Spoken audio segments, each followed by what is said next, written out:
Okay. Welcome back to One Piece Anime Review, episode number 73. And don't worry, it's not 13 episodes this time. Oh no, this time it's only 6.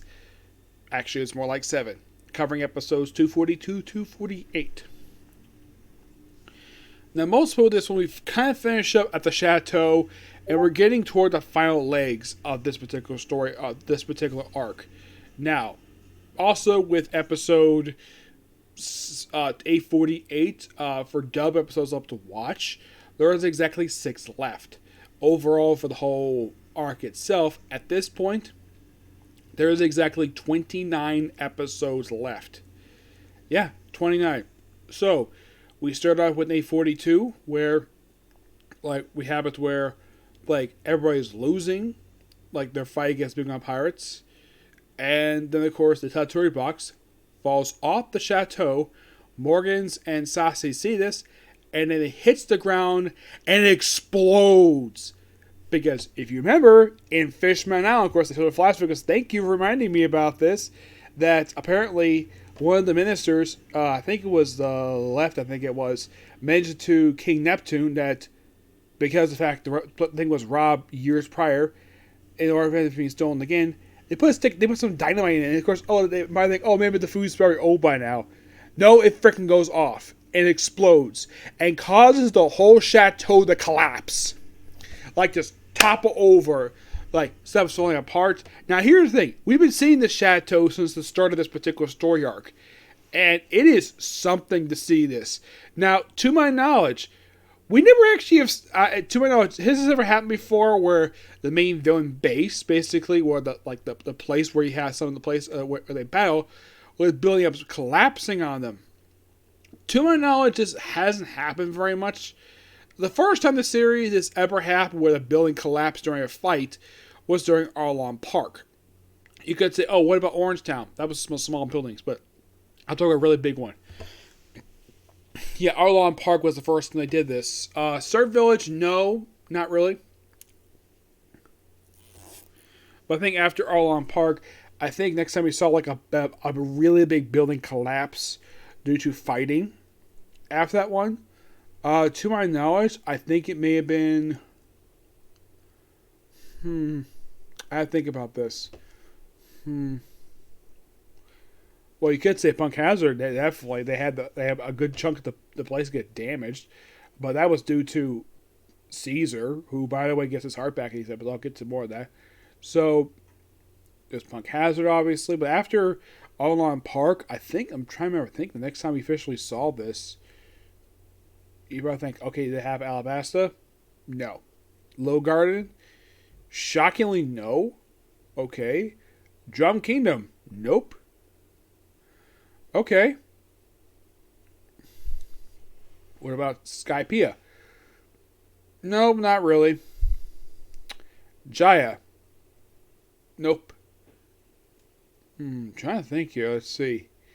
Did it happen in Water 7 when the building collapsed? Not really. There was no building collapse in that one. No, not really. Thriller Bark, I think they knocked down a small building, but not really big. I think they partially they heavily damaged a mansion, but our whole building collapsed. Let's see. I'm trying to think here. No, not Sabaody. This did not happen in Sabaody. I think the building was damaged, but it wasn't collapsing. Let's see. Not Fishman Island. Definitely not Emerson or Impel Down. Impel Down, I think, got damaged, but I don't think it was collapsed because it was underwater. I think the next time officially this happened was probably seeing us in Dressrosa. Yeah. Officially, I think it was Dressrosa last time the next time we see buildings collapse. Yeah. It's a good thing that Oda does not use this thing very often, collapsing buildings. But yeah, so the building is falling over. But look how the head chef comes in, because remember in the flashback they showed his ability he could transform anything to food. So he transforms the chateau into a cake which topples over and comes with whipped cream.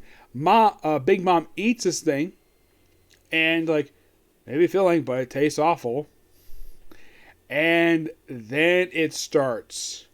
Smoothie notices it because apparently she remembers the Straw Hats ruined the wedding cake that she really wanted to eat so badly. And begins The third time in this series, Big Mom's hunger pangs. This is actually something that lasts for a long period of time. It does officially wrap up until the arc is just about over. That's the first really big story arc. That's a big plot thread. That's actually the it's a replacement plot thread for Bradley being captured, because she's actually very useful later on, but she's freed anyways. But Big Mom suffering this hunger pang, yeah. So when they discover that she suffered this, basically as smoothly as first one, notice this. So her beautiful 35-year-old daughter notices this first. Then she tells her brothers and her sisters about this, and like, oh crap, not. And of course, Kyler Curry was one who noticed this.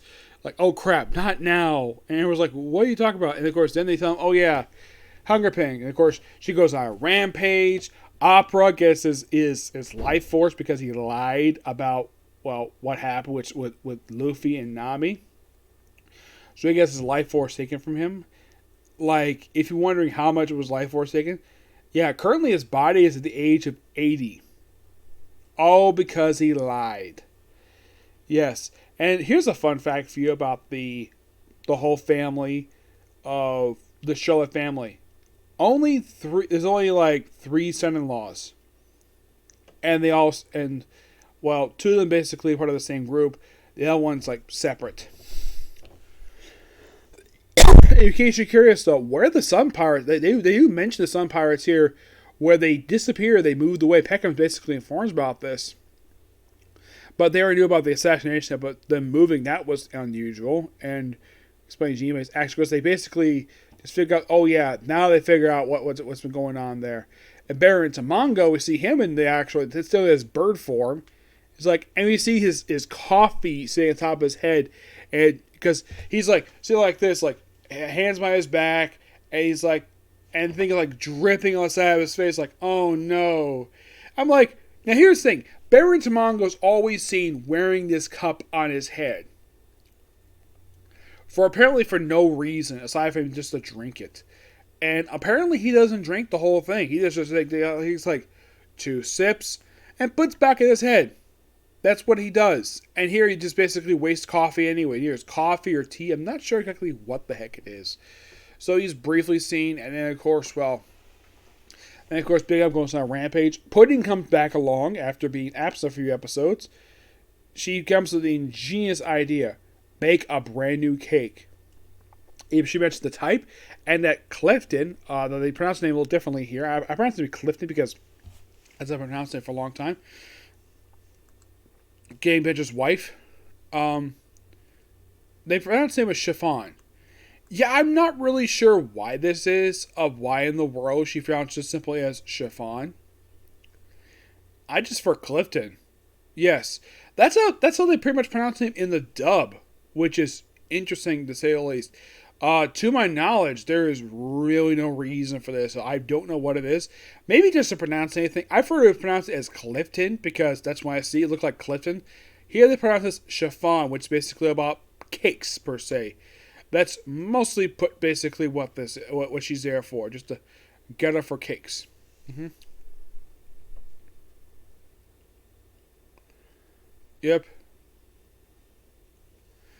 So then, of course, basically, like, of course, then we have Pudding a fly to Gang Bench, where he asks for Clifton's help, and she agrees. Clifton agrees to help her, despite the fact she's turning against her own family, because her only family is Benj and Pez.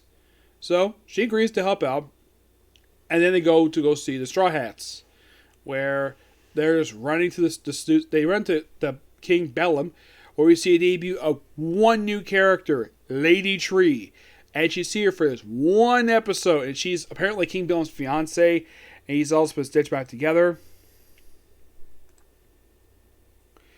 Yeah, in case you're curious though, who voices this tree woman?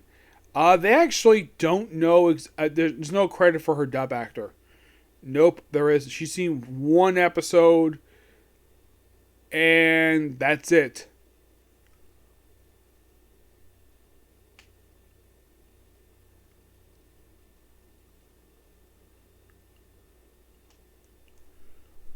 Yeah. Yeah, it just appears for one episode. That's pretty much it.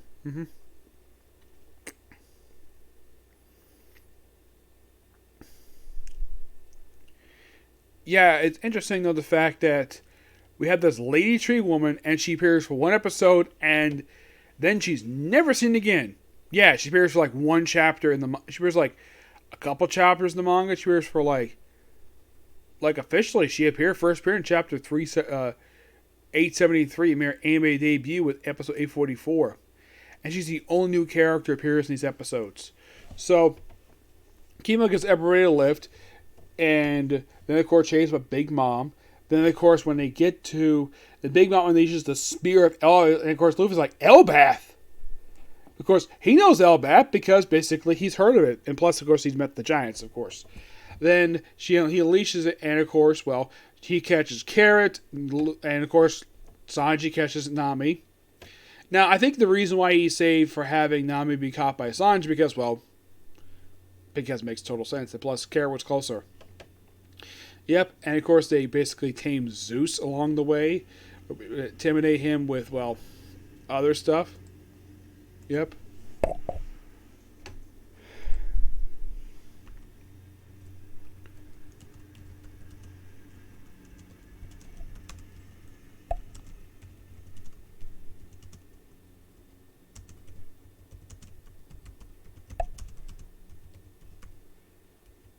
Okay, there we go. So, Kimo basically part of his side, and then eventually he's killed by he's basically incinerated by Prometheus. And King Bellum dies. Yeah, he officially dies. He gets burned to a crisp. And then they have to race on foot. They're basically confused by the seducing woods, and of course attacked by Big Mom's children. A few of them were to be pretty easily. And then thanks to Pudding showing up, they find a way to the coast. And of course Sanji agrees to come with them because, well, he's a good cook. And of course they agree immediately on the Sunny. Meanwhile though, Chopper and Brook, who arrive at the shark submersible, finds the whole river covered in cream, which Chopper eats.